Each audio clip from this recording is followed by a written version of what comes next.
नमस्कार, मी रचना लचके बागवे. 365 दिवस 365 स्टोरीज आपण कव्हर करत आहोत. या निमित्ताने रोज वेगवेगळ्या क्षेत्रात काम करणाऱ्या लोकांच्या आपण मुलाखती घेत असतो. आणि आज माझ्यासोबत एक अशी व्यक्तिमत्व आहेत, संयुक्त महाराष्ट्राच्या लढ्यात सहभाग घेतलेला. तसेच ते एक मिल कामगार होते. सोबत फोर्ट विभागाचे ते 12 वर्ष नगरसेवक देखील होते.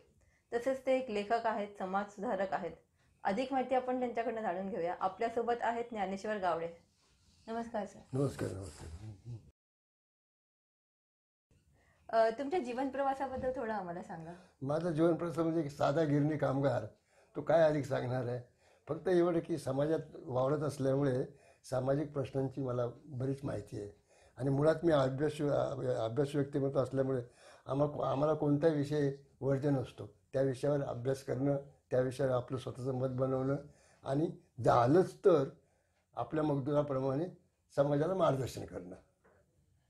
तुमचा जन्म कुठे झाला, शिक्षण तुम्ही कुठे घेतलं, त्याच्याबद्दल थोडं सांगा. माझं एक मूळ गाव पुणे जिल्ह्यामध्ये आंबेगाव तालुक्यात गावडेवाडी गाव आहे. तसं गाव मोठं आहे आणि शेतीची गाव आहे म्हणून प्रसिद्ध आहे ती. त्याच गावात माझा जन्म झाला आणि तिथेच माझं 7वी-8वीपर्यंत प्राथमिक शिक्षण झालं. मग मुंबईला तुम्ही केव्हा आलात? नाही, मुंबईला काय, माझे वडील मुंबईला बोरीबंदर इथे हुंडेकरीचा धंदा करायचा. हुंडेकरी धंदा म्हणजे लोकांच्या सोप्या भाषेत म्हणजे जे हमालीचा धंदा असायचा. पण ते लाल डागेवाले नाहीत. तर ते असं हुंडेकरी म्हणजे दलालांचा माल यायचा तिकडे, रेल्वेतर्फे माल विक्री काही फळांची, आणि ते खाली करायचे आणि तो ज्याच्या दलाला यायचा त्याला नेऊन द्यायचे. म्हणजे थोडासा हमालीचा धंदा आणि पोस्टमनचाही धंदा असं. त्या काळी मिल कामगार खूप होते. तुम्ही स्वतः एक मिल कामगार होते, तर त्याच्याबद्दल थोडं सांगा. हां, मिल कामगार काय होतं त्या काळात, आम्ही त्या काळात फारशी सुबत्ता नव्हती, पण बेकारी नव्हती. कोणाला काम लागायचं.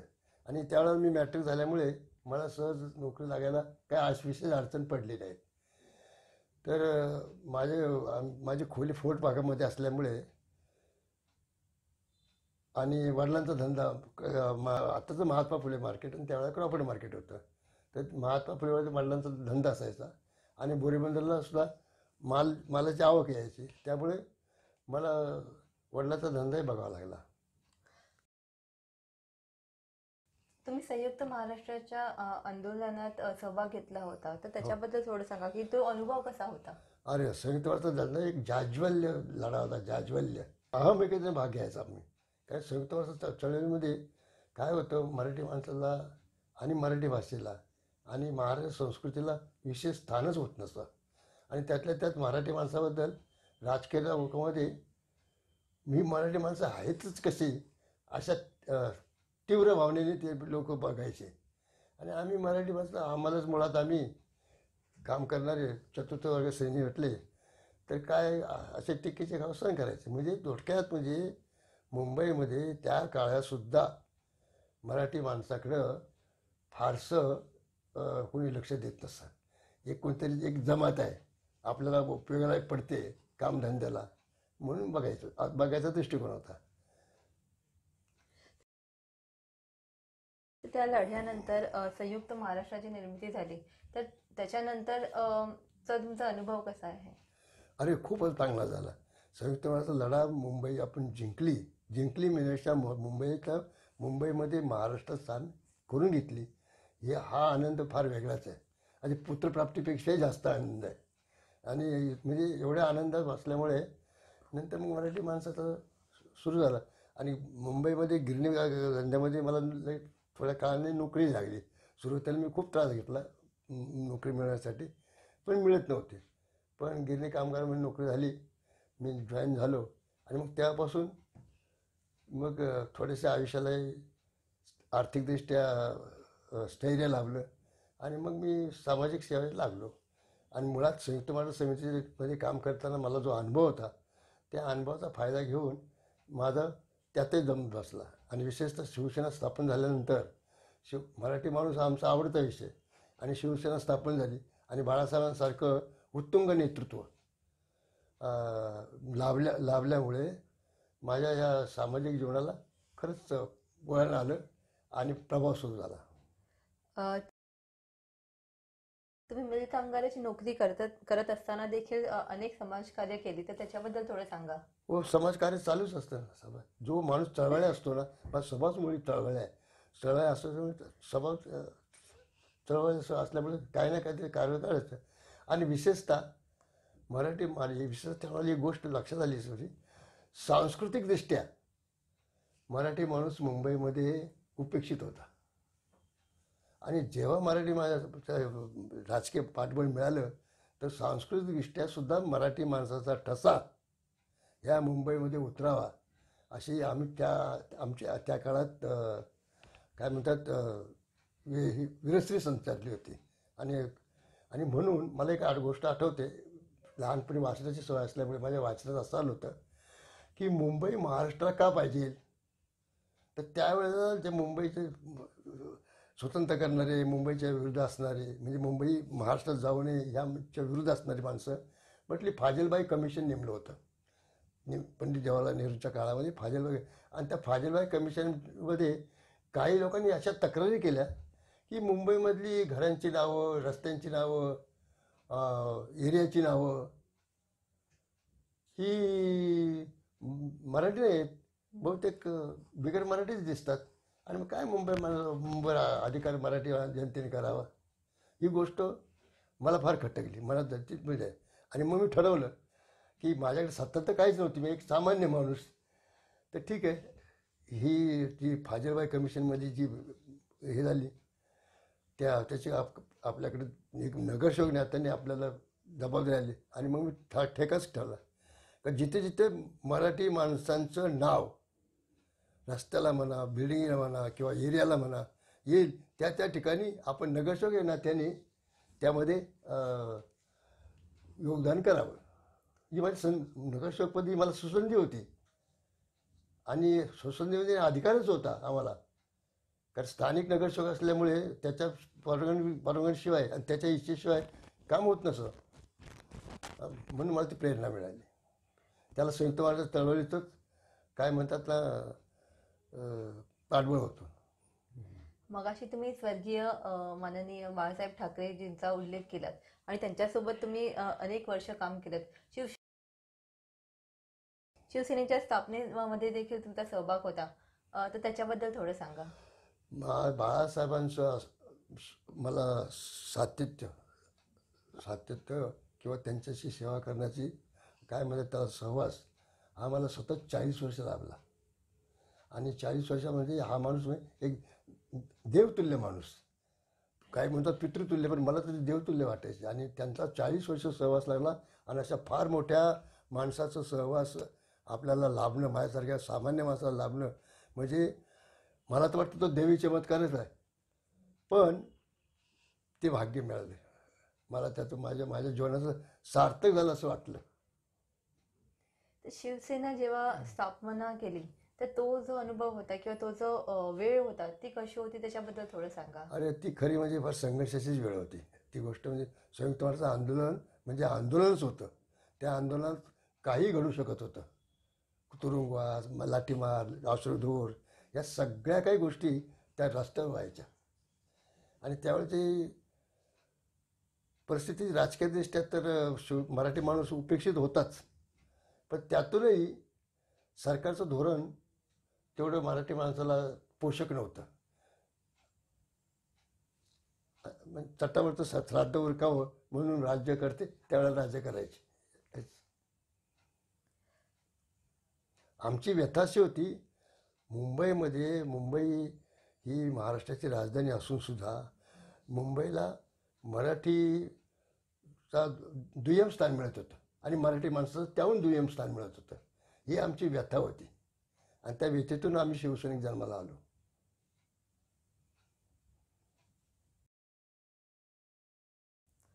माननीय बाळासाहेब ठाकरेजी तुम्हाला न्याभी म्हणून संबोधित करत असत, तर त्याच्याबद्दल थोडं सांगा. अरे तो गमतीचा असा आहे की बाळासाहेबांचा माझा परिचय गुरु शिष्यासारखा आहे. पण त्याहून अधिक असा की मी पत्रलेखक असल्यामुळे आणि लेखनशैली माझ्याकडे चांगली असते असं बाळासाहेबांचं मत असतं की मी चांगलं लिहित असल्यामुळे त्यांचा माझा परिचय थोडासा घनिष्ठ झाला. आणि आणि शिवसेनेमध्ये मी एका मोठ्या पदावर म्हणजे विभाग प्रमुख, म्हणजे विभाग प्रमुख म्हणजे कोणत्याही शिवसैनिकाला विभाग प्रमुखाचं पद म्हणजे एखादी पुरी लोकसभा सांभाळायची असते, पुऱ्या लोक. आणि मग त्यावेळेला माझ्या हाताखाली जवळजवळ 32 शाखा होत्या. आता प्रत्येक वॉर्डला शाखा आहे, पण त्याच्या 32 शाखा म्हणजे 32 वॉर्ड होते माझ्याकडे. आणि त्या वॉर्डमध्ये शिवसेना प्रभावी करायची, नेतृत्व उभं करायचं आणि संघटन मजबूत करायचं, हेच माझं ध्येय होतं. आणि त्याला फार मोठं संघटना चातुर्य लागत होतं. ते मी त्या संयुक्त महाराष्ट्र आंदोलनामध्ये पुरेपूर ते शिक्षण घेतलं होतं. त्यामुळे माणसं जमवणं, त्यांची संघटना करणं, त्यांना प्रभावी करणं, त्यांच्याकडून काम करून घेणं, या ही कामं मी त्यावेळेला पार पाडली होती, स्वाभाविकपणे पाडली होती. जसा तुम्ही आता उल्लेख केला की तुम्हाला वाचनाची आवड होती, लिखाणाची आवड होती, तर तुम्ही अनेक वृत्तपत्रामध्ये आतापर्यंत मला असं वाटतं 10,000हून अधिक पत्र लिहिलेली आहेत. बरोबर. तर त्याच्याबद्दल थोडं सांगा. माझं एक अशी मला सवय आहे की ज्या गोष्टीकडे दुर्लक्ष झालं ना, तर त्या गोष्टीवर मी अधिक आकर्षक होतो. आणि त्यामुळं मी माझी लेखनशैली त्यासाठी वापरावी असं मी धोरणच ठेवलं होतं. कदाचित भेळ भेळ खाताना भेळीचा कागदसुद्धा एखादा मजकूर आला तर मी चुकून वाचायचा आणि नंतर त्यावर लेख लिहायचा. असे कितीतरी प्रश्न मला सोडवायला लागायचं. तुम्ही फोर्ट विभागाचे 12 वर्ष नगरसेवक म्हणून कार्यरत होतात. तर त्याच्यामध्ये कारण का फोर्ट विभाग हा खूप महत्त्वाचा विभाग आहे, जिथे हो. अनेक महत्त्वाच्या संस्था आहेत.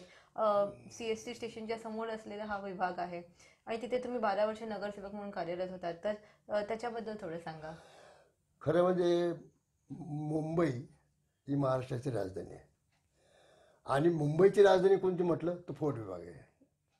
आणि इतक्या जबाबदार हा विभाग आहे. आणि या विभागावर सर्व जातीचे, सर्व धर्माचे, म्हणजे बहुढुंगी बहुरंगी असं म्हणायचं ना. काँग्रेसचे त्या काळचे नेते नासका पाटील म्हणजे नामदार सखा पाटील, ते बहुढुंगी बहुरंगी करायचे. कॉस्मोपॉलिटन नेते, सगळं काही कॉस्मोपॉलिटन, बरोबर आहे. काही काय कॉस्मोपॉलिटन. आणि त्यामुळं काय मराठी माणसाला काय करावं हेच कळत नसतं. आणि अशा वेळेला मराठी माणूस खरं म्हणजे त्यावेळेला असंघटित, अनियंत्रित असं झाला होता. आणि नेमक्या त्याच काळात मार्मिक साप्ताहिक निघालं. 1960 साली मार्मिक साप्ताहिक निघालं. त्याची किंमत त्यावेळेला 4 आणे होती. आणि मी दादरला कॉलेज जायचो. आणि मग तिथे मार्मिक माझ्या वाचनात आला आणि मग मी मार्मिकच्याच प्रेमात पडलो. तो आजतागायत. अच्छा.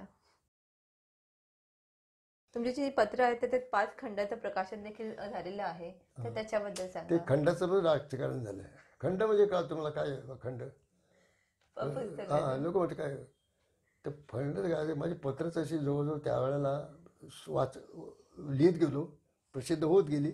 आणि प्रचंड साचला होता की 100 पानाचं एखादं तर लोक माझा भाष्य प्रकाशन म्हणून आहे. महेश भारती आहे, हा माझा चांगला मित्र आहे. आणि त्यानेच मला लेखनाला प्रवृत्त केलं. ते म्हटले ते पुस्तकं एवढे प्रचंड पुस्तकं आणि एका पुस्तकाच्या आहे ते तुम्ही असं करा खंडच म्हणा. आणि तो बाबासाहेब आंबेडकरांचा जवळचा स्नेही होता आणि कार्यकर्ता होता. अच्छा. त्यामुळे त्यांना असं वाटलं की बाळासाहेबांनी जो ग्रंथ बाळासाहेबांचं म्हणजे बाळासाहेब आंबेडकर यांचं योगदान तर फारच मोठं होतं. बरोबर. ते जसे राजकारणी होते तसे उत्कृष्ट साहित्यिक पण होते. हो. आणि त्यांनी बरंच पुस्तकं लिहिलं. नाही कायद्याविषयी पुस्तकं लिहिलं, पण समाज जीवनाविषयी पुस्तकं लिहिलं. त्यांच्या रयतेबद्दल पण खूप चाललेलं. तर अशा माणसाची अनेक पुस्तकं निघाली. तर ती पुस्तकं म्हणजे नुसती चित्रपट गीतांची नव्हती. त्यामध्ये आशय असायचा, मजकूर असायचा, तो असायचा. त्यामुळे त्याला खंड हे नाव दिलं. तुमची अनेक पत्र जी आहेत त्यांनी लोकांपर्यंत जागरूकता आणली, समाजसेवेबद्दल जाणकारी दिली. पण त्याचसोबतच शासनाने आणि महानगरपालिकेने त्याची दखल देखील घेतली आणि त्याच मध्ये चेंजेस देखील केले. तर त्याच्याबद्दल थोडं सांगा. आता सध्या परवाशी लोकसभेत घोषणा केली केंद्रीय गृहमंत्री अमित शहाने की ब्रह्मदेश म्हणजे त्यावेळेचा ब्रह्मदेश आणि इंडिया याच्यामध्ये सरहद्द बळकट करायची. हा विषय मला भावला. मी लगेच लेखणी हातात घेतली आणि माहिती घेतली की ते पत्र माझं आता 14 वर्षी 14 तारखेला प्रसिद्ध झालं. पण हा विषय मी बरोबर 10 वर्षापूर्वी काढला होता आणि तो लिहिलाच आणि तो त्यात प्रसिद्धही झाला. म्हणजे असे आणि मग मला एकच समाधान, आज का समाधान वाटलं की 10 वर्षापूर्वी आपण लिहिलेलं पत्रचा मजकूर हा काही चुकीचा नव्हता. हा देशाच्या दृष्टीने बरं होता. असे कित्येक पुस्तक कित्येक विषय होते. उदाहरणार्थ मध्ये नगर परिषद काढली होती. आताची शिवसेना ह्या मग तो नगर परिषद होती आणि मुख्यमंत्री स्थायी समिती अध्यक्ष आणि दुसरं नगरसेवक सदस्य आणि महापौर मुख्यमंत्री असे काही तयार होते.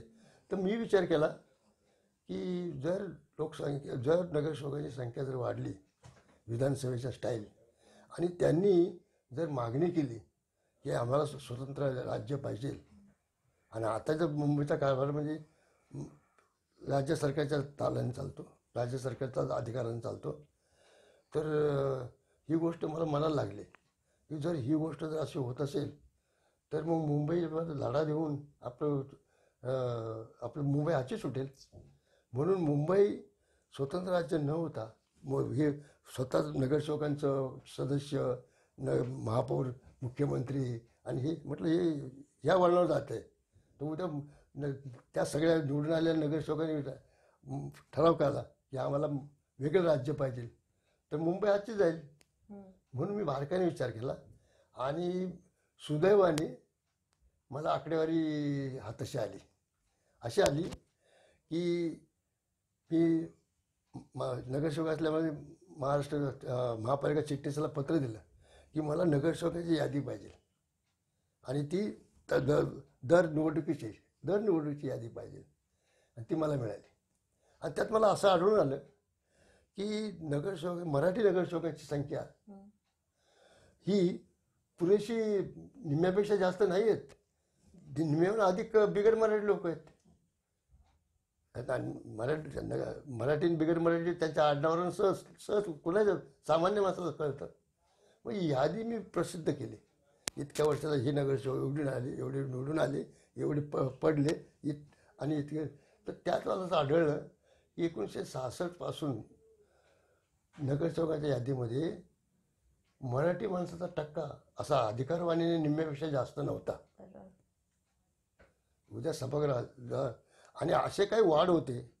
महापालिका निवडणूक लढवताना मी मतदार याचे अभ्यास करताना असे काही वाढ होते की एका वार्डाचा नगरसेवकाला निवडायचाच आहे मतदारसंघात तर सूचकांना आणि मोदक लागतात. तर असं काय वाढ होते की सूचकांना आणि मोदकला सुद्धा मराठी माणसं नव्हतं, मराठी मतदार नव्हता. तर ही गोष्ट कुणाही मराठी माणसाच्या मनाला टाचणारी बोचणारी होती. इतक्या खोलाचा अभ्यास केल्यामुळे माझ्या लक्षात आलं की उद्या आज अशी परिस्थिती आहे की म्हणजे किंवा उद्याही मराठी माणूस त्या वॉर्डमध्ये अल्पसंख्य होईल. माझ्या एक वॉर्ड असा होता की त्याच्यामध्ये मंत्रालय येत होती, तुमचे बाकीचे सरकारी कार्यालय येत होती, सरकारी आणि ऑफिसं होती आणि त्या ठिकाणी आजूबाजूला तिथे लोक राहत होते आणि त्या ठिकाणी मराठी माणसाचा प्रभाव नव्हता. हा नगरसेवकाच्या बाबतीत होता. नगरसेवक केव्हा निवडून यायचा का तो त्या एरियामध्ये तो लोकप्रतिनिधी असल्यामुळे तो निवडून यायचा. आणि ह्यामुळे ह्या जो प्रत्येक मतदारसंघामध्ये जी नगरसेवकांची संख्या जी येते ती मराठी नगरसेवक निवडून यायला पाहिजे. जेवढी मराठी नगरसेवक येतील तेवढा आपण मराठी माणूस मुंबईसाठी अधिक काय होतात सबल होईल. पण तुम्हाला काय वाटतं की इतक्या वर्षानंतर देखील हा प्रश्न आज देखील ज्वलंत आहे का? आहे, अजून आहे. म्हणजे तुम्ही जर आता नव्या मुंबईला हिंडायला गेलोत ना तर मुंबईचा चेहराच बदलला आहे. आपल्या गिरगावचा तो आरसा बदलच आहे. पुढची माणसं दिसत नाही. आणि हे तर मला तर आणखीन धोका वाटतो की हे तर मुंबईतच आहे. पण मुंबईला आज ठाणे शहराची काय जरुरी आहे.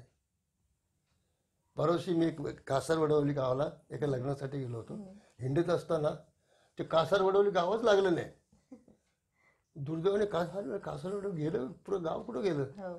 तर नंतर माझं लक्षात आलं की ते उड्डाण पुलावून सगळं त्या एरियाला डावलून पुढे गेले. मग मी विचार केला की आता ठिकठिकाणी गेलं तर अशी परिस्थिती फार मराठी माणसाच्या दृष्टीने भयंकर आहे. महापालिकेत तुम्ही 100% हजेरी लावली आणि तो एक विक्रम आहे तुमचा, आणि त्याच्यामध्ये देखील तुम्ही अनेक कार्य केलेले आहेत, समाजोपयोगी ठराव त्यात मांडलेले आहेत, तर त्याच्याबद्दल थोडं सांगा. मूळची माझी लेखन प्रवृत्ती म्हणा किंवा लेखनशैली म्हणा, आणि जिथं जिथं उपेक्षा आहे, जिथं जिथं कुणी लक्ष देत नाही त्या वस्तूकडे माझं लक्ष असायचं. तेव्हा माझी ह्या गोष्टी माझ्या ध्यानात आल्या की असं असतं, मग याच्यावर उपाय करायला पाहिजे. आणि मी त्याप्रमाणे माझं काम करताना ते काम मी केलं. कारण शिवसेना प्रमुखांचं जे धोरण होतं आणि जी त्यांची काय म्हणतात विचारसरणी होती ती मला तंतोतंत पटायची. विधानसभा निवडणुकीमध्ये तुम्ही थोड्याच मतांनी तुमचा पराभव झाला. हेच कारण मराठी माणसाची संख्या कमी, मराठी मतदारांची संख्या कमी. माझ्या त्या काळात म्हणजे पराभव झाल्याचे कारण काय, मुसाफिरखाना, कापड मार्केट, नंतर झोपडपट्टी, लोकांचं काम काम सगळ्या मुंबईचे बाजार नव्या मुंबईत गेले आणि त्यामुळं बाजारामध्ये मराठी संख्या होती ती कमी झाली.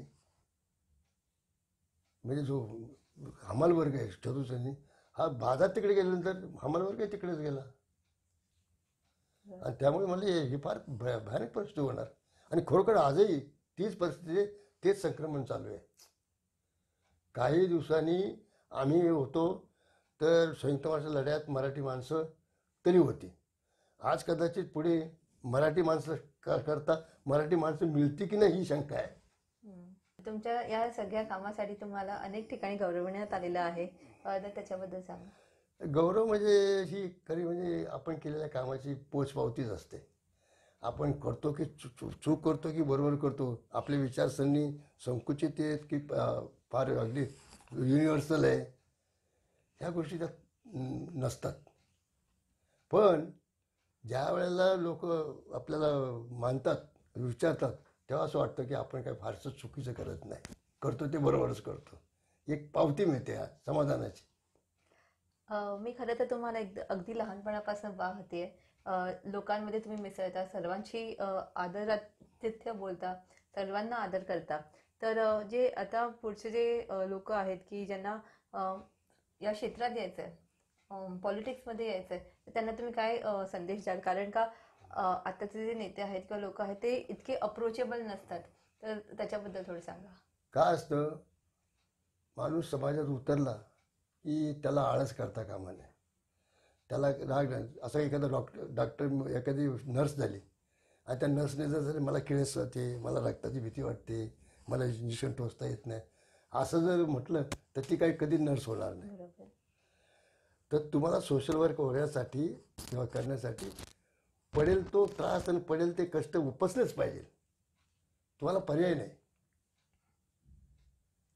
सोशल म्हणजे काय, सोशल म्हणून तेच करायचं असं काही नाही. आपल्याला जमेल ते करायचं.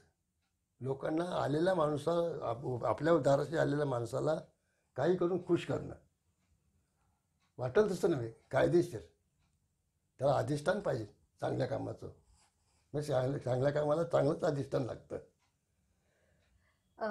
तुम्हाला वाढदिवसाच्या खूप खूप शुभेच्छा. धन्यवाद. तुमचं आज वय 87 इयर्सचे आहात तुम्ही, तरी देखील इतकी ऊर्जा तुमच्यात कुठून येते? हा माझा शेवटचा प्रश्न आहे तुम्हाला. माझी एवढी गोष्ट आहे काय, आम्ही खरं म्हणजे वारकरी पंथाची माणसं आहोत. वारकरी जे आमचं विठ्ठल, ज्ञानेश्वर, जे वारकरी पंथाची माणसं, या वारकरी पंथामध्ये राम राम म्हणतात. म्हणजे राम राम असा नमस्कारच्या ऐवजी तूही राम मीही राम, बरोबर. आम्ही दोघे राम. वारकरी एकमेकाच्या लहान असो मोठा असो एकमेकाच्या पाया पडतात. लाखो वारकरी जमतात, कधी गोंधळ नसतो, काय नसतो, मारामारी नसतं, अंतर नाही. तर प्रत्येक वारकरी ते समोरच्या माणसाला देव समजतो.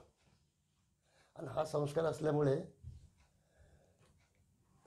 हा संस्कार मोठा संस्कार रक्तावर बसल्यामुळे मला तसे काही प्रसंग संघर्षाचे अजिबात आले नाहीत. रस्त्यावरचे संघर्ष नाही आले. धन्यवाद. इतकी छान माहिती दिल्याबद्दल आणि तुमचा जीवन प्रवास आमच्यासोबत उलगडल्याबद्दल खूप खूप धन्यवाद. तसेच 365 दिवस 365 स्टोरीज या माझ्या सिरीजमध्ये सहभाग घेतल्याबद्दल खूप धन्यवाद. असेच प्रेरणा तुम्ही लाखो करोडो लोकांना देत राहा ही सदिच्छा. मी धन्यवाद. मी याला प्रेरणा नाही म्हणत, पण हा एक जीवन भाग जीवन भाग आहे. आणि आपल्याला जे वाटतं ना ते समाजासाठी आपण प्रत्येकाला बोलावून करू शकत नाही. आपला आदर्श ठेवायचा की ज्याचा कोणीतरी आपला आदर्श घेऊन कामाला लागेल आणि समाजाला सुधारेल, ही मनोकामना आहे. धन्यवाद. धन्यवाद.